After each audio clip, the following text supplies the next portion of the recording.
দর্শক, এই মুহূর্তে আমরা অবস্থান করছি গাজীপুর জেলার কাপাসিয়া থানাধীন বানারহাওলা এলাকায়। এখানে আপনারা ইতিপূর্বে আমাদের ভিডিওতে দেখেছেন যে একটি পারিবারিক সমস্যা ছিল জমি জমা সংক্রান্ত।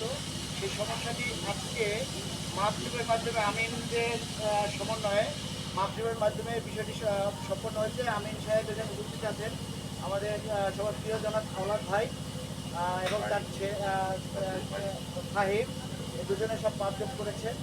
এখানে যে পাওনা মানে আমাদের কাছে আবেদনকারীর যে প্রাপ্তি ছিল, আল্লাহর রহমতে আলহামদুলিল্লাহ আমরা সক্ষম হয়েছি বিষয়টি সম্পূর্ণভাবে নিষ্পত্তি করার জন্য, এবং নিষ্পত্তির লক্ষ্যে স্থানীয় গণ্যমান্য ব্যক্তিবর্গ এবং প্রশাসনিক যারা আছেন, যারা সহযোগিতা করেছেন, সর্বোপরি যিনি প্রতিপক্ষ আছেন, অর্থাৎ দুই ভাইয়ের মধ্যে বিষয়টি সীমাবদ্ধ ছিল, যিনি